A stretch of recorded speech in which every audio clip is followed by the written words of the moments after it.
Hi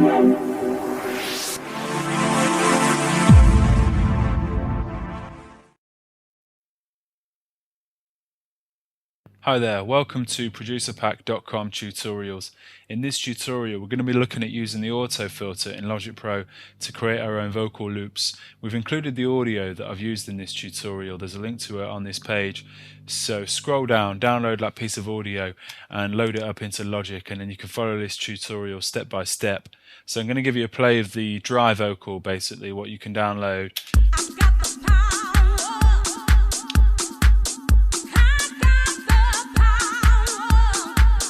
And what we're going to be doing in this tutorial is taking a section of that vocal, looping it over and applying some auto filters and tape delay effects to create this vocal.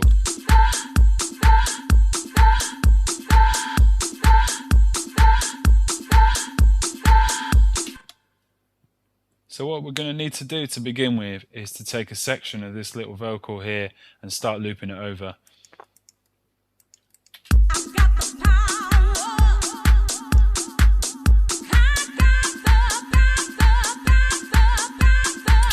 And just looping this little section here, I can hear there's quite a nice little rhythm going already. So I'm going to go ahead and edit this little section out and bring it to the start of the loop. With it highlighted and just pressing Z, it kind of zooms right into this piece of audio, and then I can zoom in a little bit further, and I just want to take the start off and just put it back to the zero crossing point where I can see there's the kind of audio in this file dips to absolute zero volume for a very tiny amount of time there, but that's going to be able to provide a nice transition. It's going to be able to, it's not going to be any clicks there basically. And then just take this tail off a little bit, and we can hear it clipping on the outro as well there, so it's going to apply some fade in and fade outs here.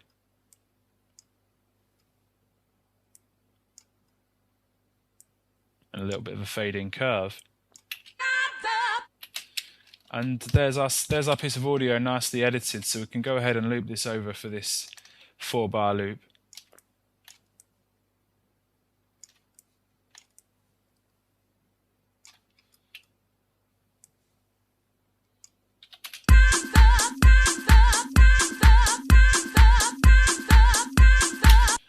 Okay, so let's go ahead and load up an auto filter onto this audio channel here. If we go into our insert drop down menu, filter and auto filter, and there's quite a few features here, but we're not going to be looking at all of these in this tutorial. We're mainly going to be looking at this filter here, the type of filter that we can apply, and the LFO. So we've got a cutoff and resonance dial here, so if we play this loop,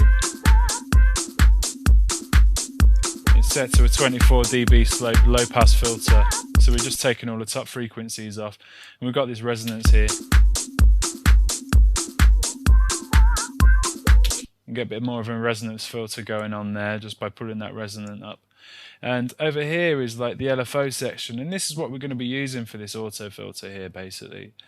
So we can activate this with this cutoff modulation here. This is effectively like a volume dial for the LFO. So as soon as I dial that up, we're just getting a bit of automated movement with the filter, and this is basically the cutoff modulation for this cutoff frequency here. So this is all of this section here. Once we've got this dialed up here to 100%, it's going to be controlling this cutoff frequency here. So we can actually move the rate to make that movement a little bit faster as we move up and down. This is basically going to be opening and closing this cutoff frequency here. As we move up the rate, we get a little bit quicker, and we also have a beat sync here, so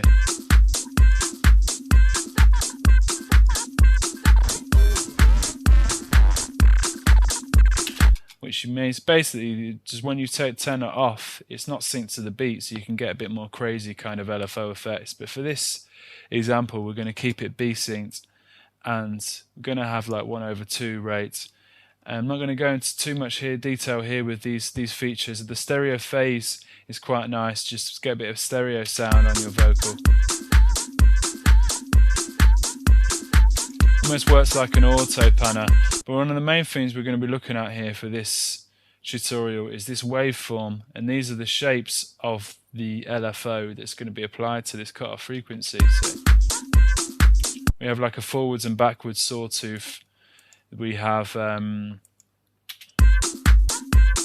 more of a triangle wave and a square wave, and I think this is more of a kind of random wave really. So you can go ahead and just like play with those and see what kind of effects you like most. We're going to go for the backwards sawtooth, and then we're going to look at this type of filter we can apply: high pass, a band pass, or a low pass. We're going to go for a band pass filter. Again, starting to get quite a nice little shape there, and it's just automatically moving that vocal, which is quite nice. We're not applying any automation at the moment, and this is quite a nice feature here, this dry signal. So we can blend a bit of the dry signal back in to the channel basically with using this slider here.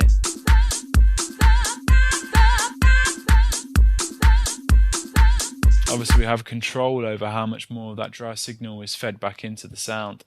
So next up we can load up a tape delay, and what we're going to do with this tape delay is create like almost like a slapback delay effect using this by deactivating the sync button, and then we can turn the tempo up to something like that. See the delay here? It's just actually get a really small delay.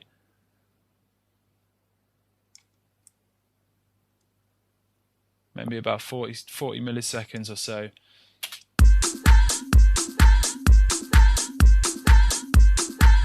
The dry up to 100%, and then the wet slider. So this is the dry signal, and then this is the delayed signal, this wet here. So you can move this up to about 65%. And if you hear, as I play with this feedback here, we're going to get this really kind of tight slapback delay kind of sound.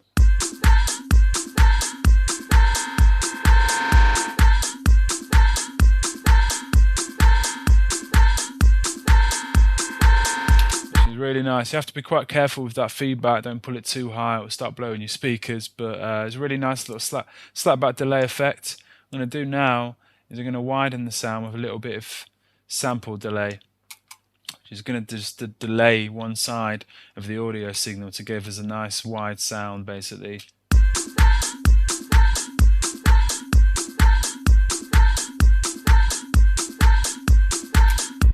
Okay, so our sound's starting to come together a little bit more now. I'm going to apply a little bit more reverb to the sound. I've already got a reverb dialed in from the example that I set previously, so I can just turn that bus up and I'll show you the reverb. It's just the platinum reverb, and it's pretty simple kind of settings really. I've just tweaked the reverb time a little bit.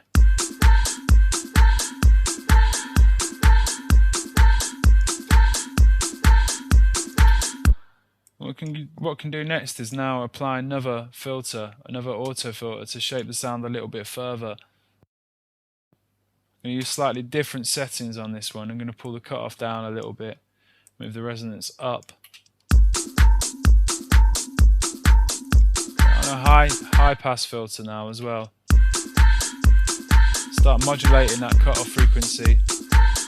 I have a forward sawtooth now rather than a backwards one, and this is going to create an even more interesting shape to the sound.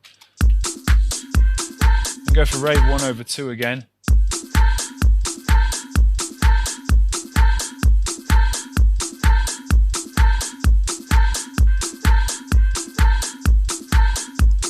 And I've got a really nice sort of techie vocal going on now. And one of the final things in the effects chain I'm going to add is the dynamics drop down menu in a compressor, just to even out the sound, especially when we start automating the tape delay, the feedback on the tape delay, just to keep it in check really.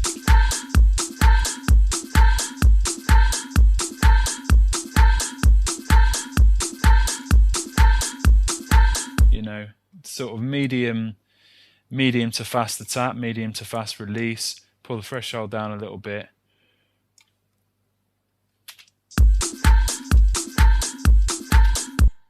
Okay, so that's our vocal sound pretty much taken care of.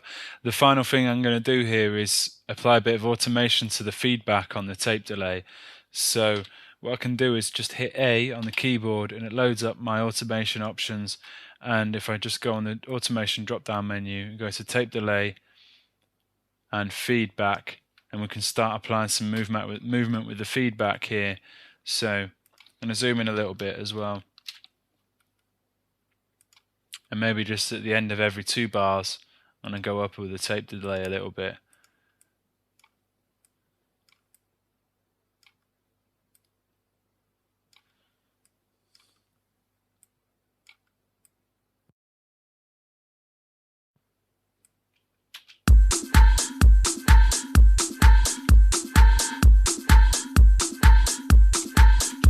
And just copy that similar sort of automation to over here.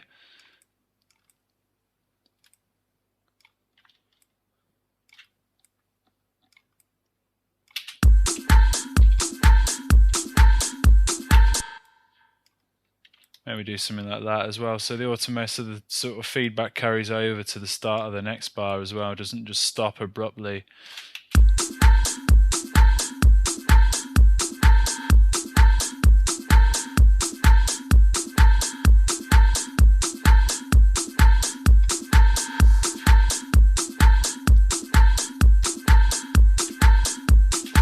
Okay, so that's it. We have our sound there.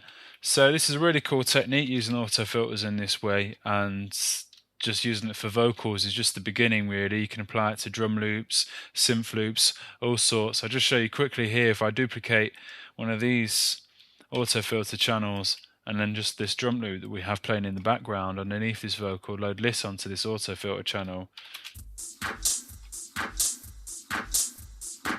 straight away we've got a really cool effect on the drums. We're just, you know,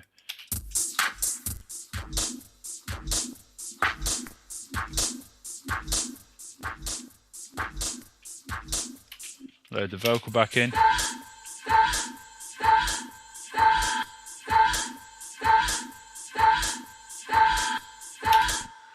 So that's it, using auto filters in Logic Pro, and you know, using any kind of auto filter. It doesn't have to be the one in Logic Pro. The one in Ableton does a similar kind of job, and you can create some really cool little effects. So I hope you enjoyed this tutorial, and if there's any tutorials you'd like to see moving forward, then give us a shout. And if you've got any questions about this tutorial, then let us know also. Alright, thank you. Cheers.